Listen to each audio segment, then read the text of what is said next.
downed a whole bottle. Then we took a few tabs. Or something like that. And then we went out into your hallway. Snatched that shit up.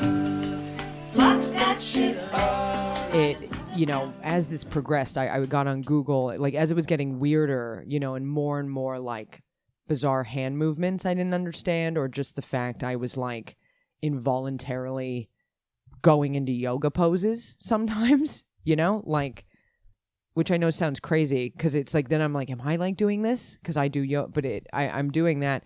I ended up, like, you know, kind of finding stuff about, like, Kundalini awakening.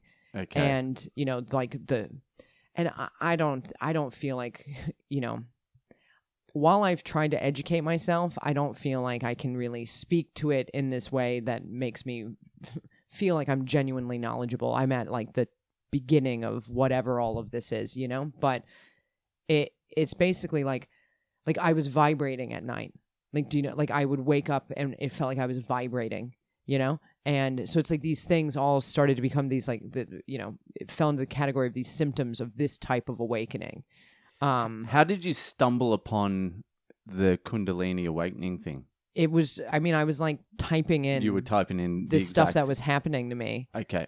And, you know, I found, like, a Facebook group, right? Which I'm like, fuck me. Are you serious? Like, is this where but I was, like, seeing people go, like, yeah, like, you know, this is happening or that's, and I don't participate. I'm just, like, read, you know? And I was, like, suffering so much. And then I started, like, randomly speaking, like, a language I didn't know, you know, which freaked Mark out, because he came home one day and I'm, like, in meditation. Like, I thought, like, stop meditating. And I did for a period of time. And I'm not currently in, like, a regular practice, but it was like, if I didn't sit with what was happening with me in some way at some point during the day, it's like things were worse. Like, I felt worse. It was like, it's like I knew I needed to allow, like, time for whatever's happening to, like, happen.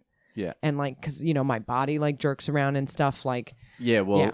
I've seen you showed me in Edinburgh. I know. You're like, watch this. And she started meditating and your body was jerking around and shaking in a way that was impossible to fake. I was like, holy shit. And I was like, Mark, how the fuck are you dealing with that? Yeah. That's insane. Yeah. It was insane. And your neck's creaking around. Yeah. And it was a sight to behold. And I was like, probably don't show too many people that, because that's No, I actually think it was you and another comic.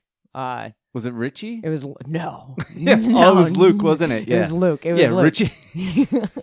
Richie. Richie's not the guy to. It was funny. Do you remember we were talking about this and Richie came in and he was like, "Oh no, that's your ear losing the ability to hear pitch." And I was like, "Yeah, okay, maybe you're right. Actually, I don't know. You know, I really don't know." Maybe Richie is right. Yeah.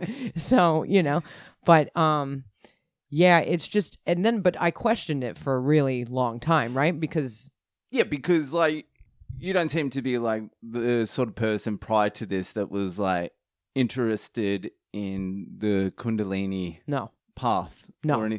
Or spirituality or God. It had never been part of anything yet. I had like 300 pair of shoes. Yeah. I had like handbags and I like to get them on sale, you know, but like. Yeah. So this must be just such fucking. Yeah. A fucking 180 or. Okay, there's a little snippet of this week's Degenny Diaries. If you want to listen to the rest of that wild fucking story, then head to the Patreon. The link to the Patreon's at boylecomedy.com or in the description of this podcast. If you're already a member of the Patreon, then the link to the exclusive Spotify's in the description as well. See you over at Patreon, and I'll see you the fuck later.